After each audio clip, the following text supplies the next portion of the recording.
నమస్కారం ప్రజలారా.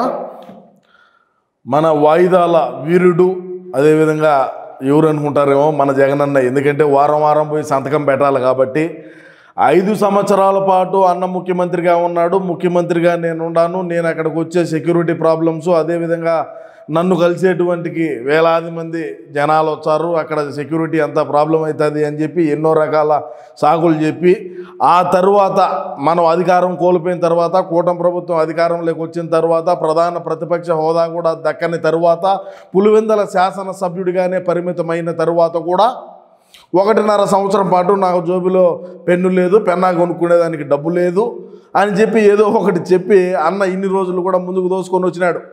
పోతే రేపు అన్న ఖచ్చితంగా కోర్టుకు పోయి సంతకం పెట్టేటువంటి కార్యక్రమం ఖచ్చితంగా చేపట్టాలి. ఎందుకంటే అదేం మన జోబిలో ఉండేటువంటి సంస్థ కాదు. మనం ఇన్ని రోజుల పాటు ఏ భారతదేశంలో బహుశా ఎవడు కూడా ఇన్ని కేసులు, ఇన్ని నెలల పాటు జైలు శిక్ష, ఇన్ని సంవత్సరాలు కోర్టుకు హాజరు కాకుండా ఏదో ఒకటి సాకులు చెప్పుకొని ఆ విధంగా ముందుకు దోసుకొని వచ్చినాడు అన్న. ఎందుకంటే అప్పుడు షరతులు పెట్టి బెయిల్ ఇచ్చినారు. ఏది ఆ పాస్పోర్ట్ సరెండర్ చేయడం, మాకు చెప్పకుండా నువ్వు ఎక్కడా కూడా బయట దేశాలకు పోకూడదని, బయట దేశాలకు పోవాలంటే నువ్వు మా దగ్గర పర్మిషన్ తీసుకొనే పోవాలా, రకరకాలైనటువంటి షరతులు పెట్టినారు. అప్పుడు పాదయాత్ర చేసేటువంటి క్రమంలో ఖచ్చితంగా శుక్రవారం పోయి సంతకం పెట్టి ఆడ చేతులు కట్టుకొని నిలబడుకొని ఆ తర్వాత శని ఆదివారాలు 2 రోజులు రెస్ట్ తీసుకొని ఆ తర్వాత మళ్ళీ పాదయాత్రకు వచ్చేవాడు. అది వేరే విషయం.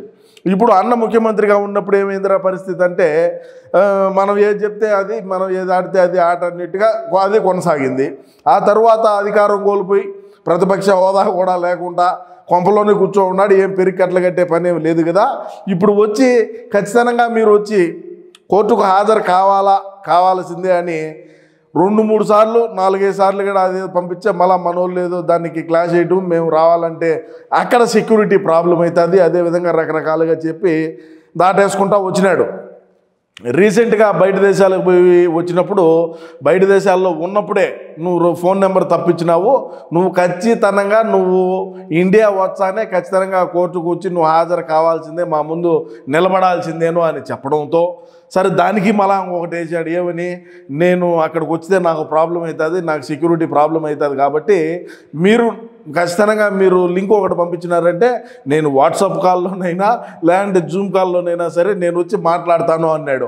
అవన్నీ మింగదో, ఖచ్చితంగా నువ్వు కోర్టుకు వచ్చి హాజరు అవ్వాల్సిందేనని చెప్పడంతో అన్న బయలుదేరుతున్నాడు. పోతే అన్న బయలుదేరేదానికి ఏం జరుగుతుంది, ఏంది శివరాజా మన అన్న ఊరికైనా బయటికి రాడు కదా, ఏంది వ్యవహారం, ఏంది విషయం అని మీరు అనుకోవచ్చు, నాకు తెలుసు మీరు అనుకుంటారని. పోతే అన్న కోర్టుకు పోయేటప్పుడు మరి ఇప్పుడు కర్నూలు కడప దగ్గర నుంచి కొంతమంది జనాలని రమ్మంటాము, అదేవిధంగా ఉమ్మడి కృష్ణా జిల్లాల్లో కూడా కొంతమందిని రమ్మంటాము. అంటే అక్కడికి వచ్చి జై జగన్ జై జగన్ అని ఒకసారి అనండి, మరొకసారి జోహార్ వైఎస్ఆర్ అనండి, మళ్ళీ లాస్ట్లో సీఎం అనండి అని చెప్పి కూడా కొన్ని నినాదాలు అయితే మనోళ్ళు తీసుకున్నట్టు తెలుస్తూ ఉన్నది.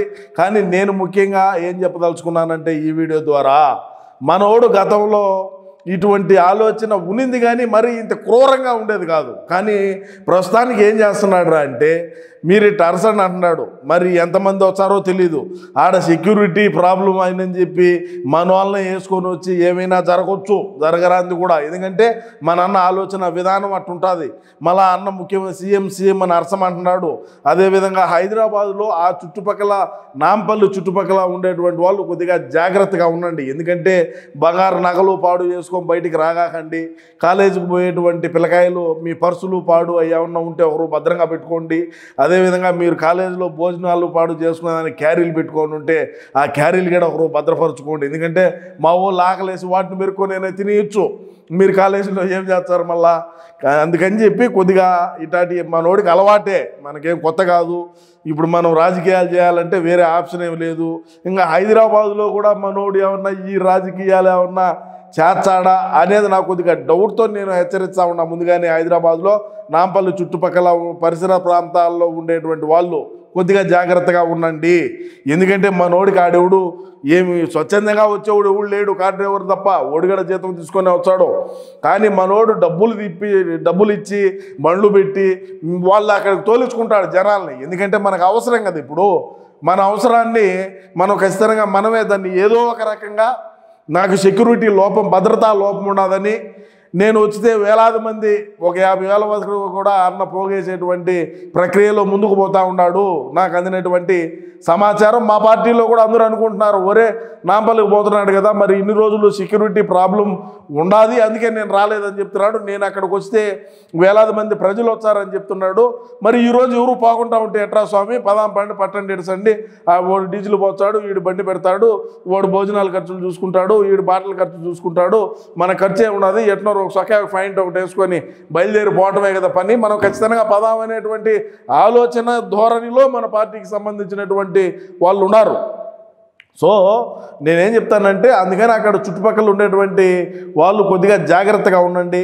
5 సంవత్సరాల పాటు మరి మనం అధికారంలో ఉన్నాం, మనం ముఖ్యమంత్రిగా ఉన్నప్పుడు ఖచ్చితంగా సరే ఎంత డెకాయిట్ అయినా కూడా ముఖ్యమంత్రే కదా అని ఆలోచన చేసి కొంతమంది వచ్చేవాళ్ళు ఉంటారు, చూసేవాళ్ళు ఉంటారు. అది పక్కన పెడితే ప్రస్తుతానికి మనం పులివెంద శాసనసభ్యులుగానే మనం మిగిలిపోయినాం కాబట్టి, మనకు ఆ ప్రతిపక్ష హోదా కూడా లేదు కాబట్టి, ఇన్ని రోజులు మనం వ్యవస్థల్ని మేనేజ్ చేయటం, అదేవిధంగా వీళ్ళు ఏదన్నా ఒక పిటిషన్ వేయటం, మా వాడు ముఖ్యమంత్రిగా ఉన్నాడు అక్కడికి రావాలంటే మాకు అక్కడ భద్రతా లోపం అని చెప్పడం, దానికి ఏదన్నా ఒక పిటిషన్ వేయటం, దాన్ని మళ్ళీ హీలింగ్ రావడం, ఆ వచ్చే లోపే మళ్ళీ ఉన్న జడ్జి గారు మారిపోవడం, ఇట్లా ఈ విధంగా ఇదంతా కూడా మేనేజ్ చేసుకుంటూ రాగలినాడు. వ్యవస్థల్ని మేనేజ్ చేయడంలో మన జగనన్నకు మించినోడు ఇంకొకడు ఉండడు.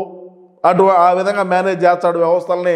కాబట్టి భారతదేశ చరిత్రలో స్వతంత్రం వచ్చిన తరువాత ఎవడు కూడా 6.5 సంవత్సరాల పాటు లక్షల కోట్ల రూపాయలు లూటీ చేసినటువంటి వ్యక్తి, ఏది 10ల సంఖ్యలో దొంగ షెల్ కంపెనీలు పెట్టినటువంటి వ్యక్తి, 16 నెలలు జైల్లో చెప్పకూడదన్నటువంటి వ్యక్తి, ఇన్ని రోజుల పాటు కోర్టుకు హాజరు కాకుండా ఆయన దాన్ని వాయిదాలు వేసుకుంటూ రావటం, దాని మీద క్లాసులు వేసుకుంటూ రావటం, దాని హీలింగ్ వచ్చేతలకి మళ్ళీ వాళ్ళు మారిపోవటం, వీళ్ళు మారిపోవటం, వ్యవస్థల్ని మేనేజ్ చేయడంలో మన అన్నకు మించినోడు లేడు ఎవడు కూడా. దాంట్లో మాత్రం A1గా ఉంటాడు.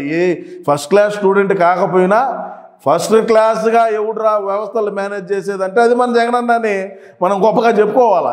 ఇదే నిదర్శనం. ఏంటంటే అన్న నిదర్శనం. 16 నెలలు జైల్లో ఉండి దొంగ షెల్ కంపెనీలు పెట్టి, దొంగ కంపెనీలు పెట్టి, లక్షల కోట్ల రూపాయలు లూటీ చేసి, ప్రతి శుక్రవారం కూడా అధికారంలోకి రాకముందు, ముఖ్యమంత్రి కాకముందు ప్రతి శుక్రవారం 3 రూపాయల పెన్నా కొనుక్కొని పోయి సంతకం పెడతా ఉండి, ముఖ్యమంత్రి అయిపోయిన తరువాత నాకు జోబీ ఉన్నది, జోబీలో ఏమి లేవు, జోబీలో పెన్ లేదు నాకు సంతకం పెట్టేదానికి అని చెప్పి ఈ విధంగా వ్యవస్థలు మేనేజ్ చేయడంలో మనోడికి మించినోడు లేడు. కానీ ప్రస్తుతానికి అయినా మింగవు. ఖచ్చితంగా నాంపల్లి కోర్టుకు నువ్వు వచ్చే హాజరు అవ్వాల్సిందే అని చెప్పడంతో అన్న కూడా బయలుదేరేటువంటి ప్రక్రియలో ఉన్నాడు, బయలుదేరతాడు. ఖచ్చితంగా బయలుదేరాల్సిందే, దాంట్లో వేరే ఇదేమి లేదని చెప్పి కూడా ఈ సందర్భంగా తెలియజేసుకుంటూ, అన్న 6 సంవత్సరాల తర్వాత కోర్టుకు పోవడం పైన మీ అమూల్యమైన అభిప్రాయాన్ని తప్పకుండా కామెంట్ రూపంలో తెలియజేయండి ప్రజలారా. నమస్కారం.